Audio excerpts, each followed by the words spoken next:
Among many things, Russel Hoyt was a community staple. His years spent as a Lincoln Street School crossing guard left a lasting impression on students and parents alike who met him on a day-to-day basis.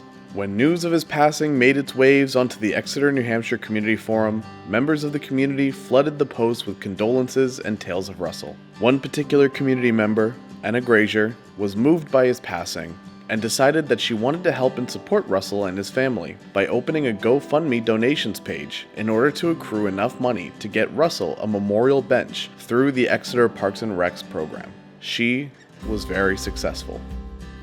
I thought, oh my gosh, this man was at my own children's, he was a part of their daily school routine for years, every year that they were at Lincoln Street and Main Street School. He was there every day, and he always was calm and gentle and always protected them crossing the street. And even though that's a small part of everyone's day, I think they loved having that dependable, warm, gentle adult who was part of their day every day.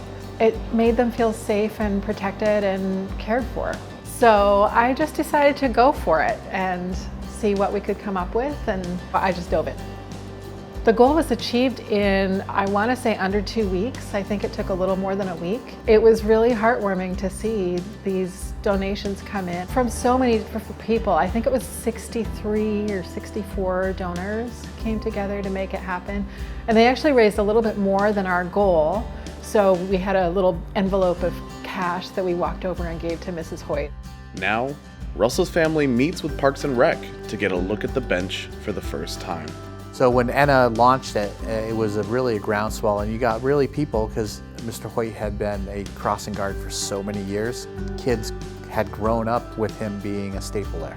So we knew we wanted to do Park Street Common. Then we met with Enna on site prior to where do we want to place the bench.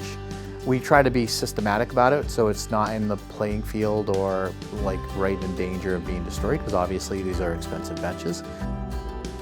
This was a great opportunity for the community to come together, honestly. Russel Hoyt had created such a legacy in town that it was an easy lift for those community members, but at any time the community can rally around an individual or a family, I mean, Exeter steps up in a big way. They have done it for numerous families, numerous loved ones.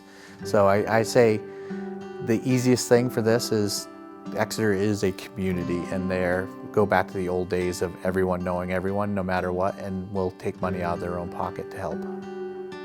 The bench now sits across from the playgrounds in Park Street Common, right down the street from Russel's home, within walking distance of those who loved him to spend time on the bench and reminisce. Of course, who could talk about Russel the most than his own wife, Anne-Marie Hoyt.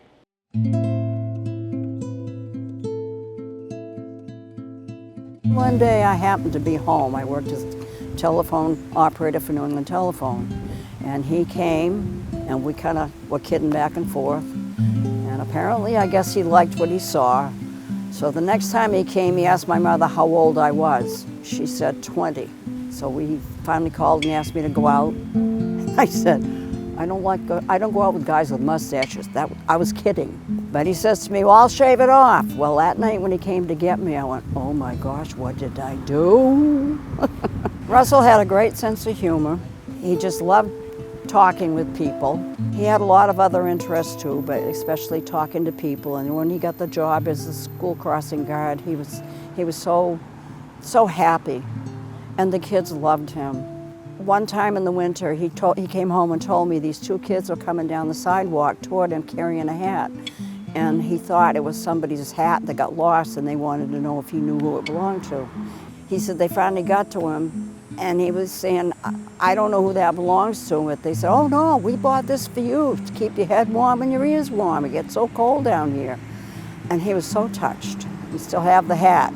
It looks like one of those World War II bomber hats, you know, with the flaps and everything. And when kids found out that he had passed away, and all of a sudden he was getting all these people responding to it and saying how sorry they were. My husband made a difference in this world, and he did his best to do his job to the best of his ability. Whatever he undertook, he did. I miss him.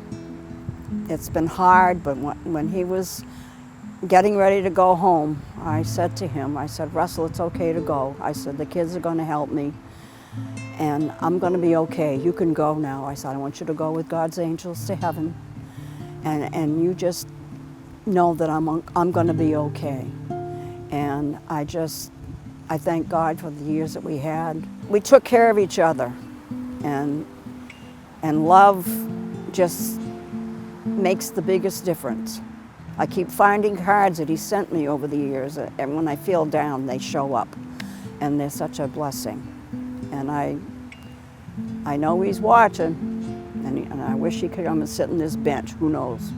I never know. But I'm very grateful, and I thank God for every day that we had together.